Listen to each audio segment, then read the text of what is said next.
দেবদাস কি ভেবেছিল জানো? দেবদাস ভেবেছিল তাকে না পেলে পারু হয়তো মারা যাবে, কিন্তু শরৎচন্দ্র শেষ পর্যন্ত বলছেন মারা যাওয়া তো দূরের কথা, পারুর জ্বর পর্যন্ত আসেনি। তাই আমরা যেটা দেখছি সেটাই একমাত্র বাস্তব সত্য নয়।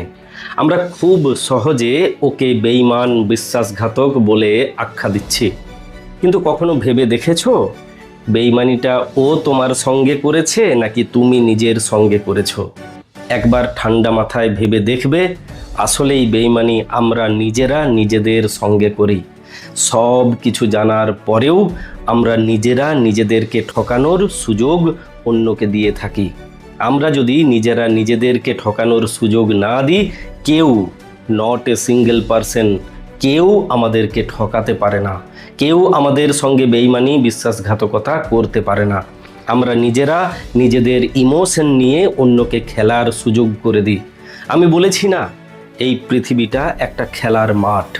যারা খেলতে পারে না, অন্যরা তাদেরকে নিয়ে খেলতে শুরু করে দেয়। তাই একে ওকে তাকে দোষ দেওয়ার আগে একবার নিজের দিকে তাকাও, তুমি দেখবে পুরো দোষটা তোমার। আমি বুঝেছিলাম অনেক দিন পরে, তাই আর কাউকে দোষ দিই না। আমি জানতাম পুরো দোষটা ছিল আমার। আমি নিজেকে ঠকিয়েছিলাম, নিজেকে ঠকানোর সুযোগ অন্যকে করে দিয়েছিলাম। তুমি যখন থেকে নিজের হাতটা শক্ত করে ধরবে, যখন থেকে নিজের সঙ্গ দিতে শুরু করবে, সেই দিন থেকে এই প্রকৃতি, এই পরিবেশ, এই মানুষজন সবাই তোমার সঙ্গ দিতে শুরু করবে।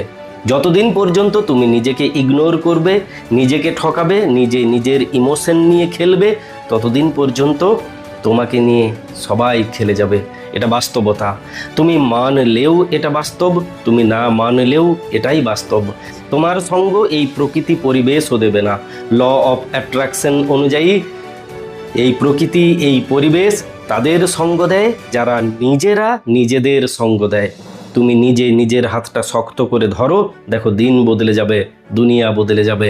তুমি কি চাইছো এমন যেটা তুমি পাবে না? তুমি যা চাইছো তাই পাবে। হয় তুমি পাবে, নতুবা তুমি চাইতেই পারবে না। আমি যতই বলি না কেন পৃথিবীর সম্রাট হয়ে যাব, আমি চাইতে পারবো না, কিছুতেই চাইতে পারবো না। আমি নিজেও জানি আমার অকাত কতটা। তাই নিজের হাতটা শক্ত করে ধরো। তুমি যে জিনিসের দাবিদার, প্রত্যেকটা জিনিসের উপরেই থাকবে তোমার অধিকার।